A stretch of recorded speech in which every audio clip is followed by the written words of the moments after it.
What's up guys, Houndish here, and today we are jumping in with a weekly reset preview for Destiny 2 coming up this week, and it's going to be the 7th of October. So this is the week we've been waiting for in terms of getting the exotic axe that Bungie very proudly showed off in the trailer for Ash and Iron, but then told us we'd have to wait a month for. But hey, we finally get it this week. Hopefully, that exotic mission will be pretty interesting, so we'll cover what we know about that. Additionally though, there is a little bit extra. We get the Arms Week event return to the game, so that'll mean there are a bunch of shotgun mods, and the trackiness shotgun will be featured once again, as well as focusing options for some older shotguns that don't have consistent drop sources at this point. So we'll cover those things, as well as a couple of other update items to be aware of, and then, of course, the rest of the weekly rotations and stuff. So, as always, guys, I hope you find the video helpful. If you do, a rating very much helps me out on the channel. But without further delay, let's get into it.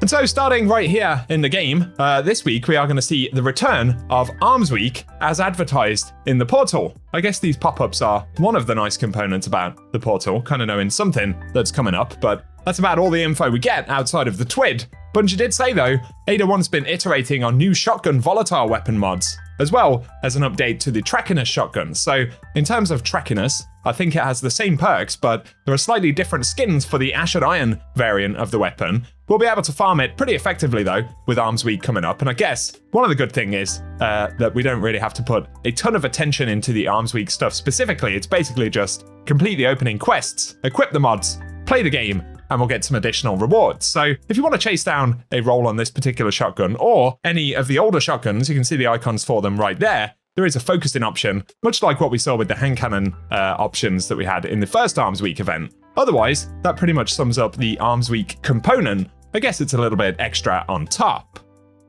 Separately though, in the world of the Plaguelands, we do get a new exotic mission this week, which is called Heliostat, and of course it grants us the Wolfsbane, which is the first exotic axe in Destiny 2, so pretty nostalgic weapon, I guess, given the relationship to Rise of Iron. This thing's going to be quite interesting. It kind of is basically a sword, but it has the skin and animations of an axe, so bit of a different weapon type. In terms of the exotic mission though, Bungie have said when playing it for the first time, players will be locked at normal difficulty with fixed modifiers for a consistent experience. And when we complete it, we'll be rewarded with a power bump for all Fireteam members, no matter where in the power journey they're at. Then once completed, the full portal tiers and modifier customization options will be available in Pinnacle Ops, and will need to be configured properly for continued power progression on future runs, which basically means we need to play it at the correct difficulty with the right modifiers, and we'll get power progress as well as additional drops by the sounds of it, so that's worth keeping in mind. They add that it's an important note that players who have not completed their first run cannot join a normal unlocked version. However, players on their first run can invite those who have already completed their first run to play with them. Wow, my head is spinning just reading that. Players above 200 power who've already completed their first run will get tier 1 rewards capped at 200 for playing with friends through their first time. And otherwise, players below 200 who've already completed their first run may still receive rewards that gain them power while running through Heliostat for the first time. So, a bit complicated, but the bottom line is that playing the mission will give us the exotic, and presumably by playing the mission again week over week, there'll be additional upgrades, catalysts, and various intrinsic bonuses and things like that for the weapons. So it's going to be relatively cool to actually check it out. Kind of looking forward to it. It'll be interesting as well to see what the kind of narrative component for the mission will be, given Maya Sundaresh's involvement, the stuff going on with Anna Bray and the various characters we keep hearing from in Portal stuff this season. Hopefully, narratively at least, that will make a little bit of sense as we head into this mission. It certainly has the potential to be the coolest piece of content for Ash and Iron though. Fingers crossed that it will be.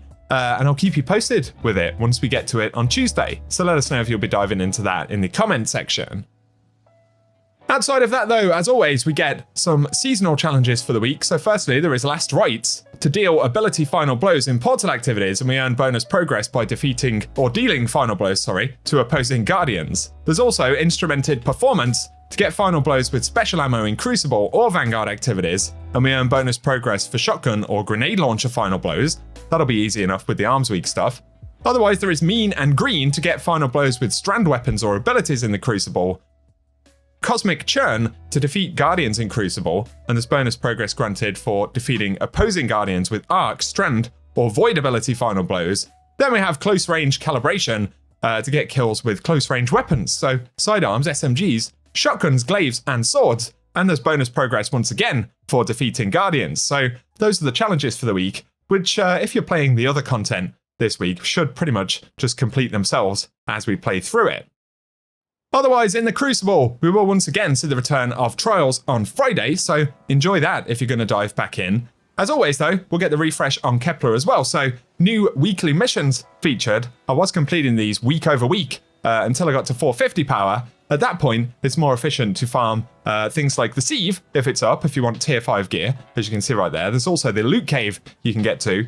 So if you're above 450 power, definitely worth farming the Loot Cave if you want some tier 5 gear from Kepler. Otherwise, over 350 power, you will get one tier 5 drop every time you complete one of these weekly missions on Mythic difficulties, so keep those in mind. And as we scroll over to the World tab, of course, well, we're in the tower right here because you can't get out of the tower menu when you're in the tower, but if you're running old raids for chances at exotics, those exotics are now totally farmable on top of the legendary rewards. So whether it's Crota's End, Salvation's Edge, whatever it may be, they are completely farmable now in terms of trying to pick up the exotics, which is certainly nice, so keep that in mind. Then, our very final mention in the World tab will be for the Dreaming City for anyone who wants to complete Ascendant challenges, and this week, it's actually Bay of Drowned Wishes, which you can find via Agonarch Abyss, which you can find via Bay of Drowned Wishes, which is the one right next to the spawn in Dreaming City here, so very easy to get to, but if you want the location and collectibles for the week, I'll run a clip at the end of the video.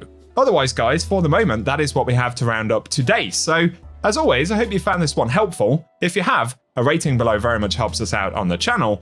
Also, be sure to get subscribed so I can keep you up to date with things like the exotic mission and all of that good stuff. It will be an interesting one, as we mentioned, so let us know if you'll be diving into it down in the comment section. If you did enjoy the video, get subscribed for more Destiny content. Otherwise, though, I'll keep you posted at Reset tomorrow, and I hope you guys have an awesome day.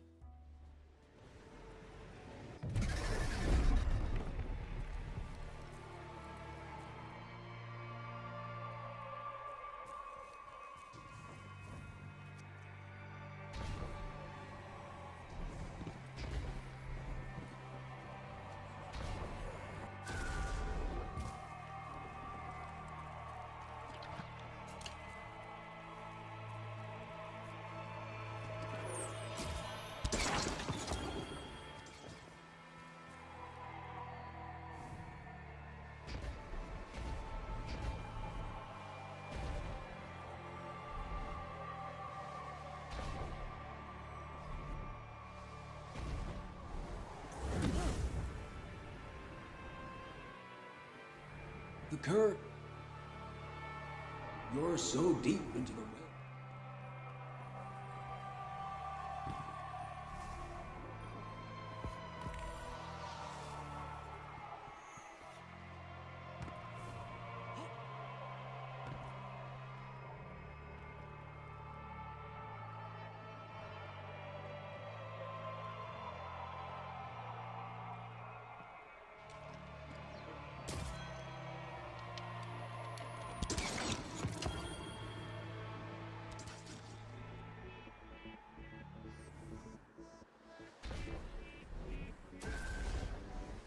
Guardian down.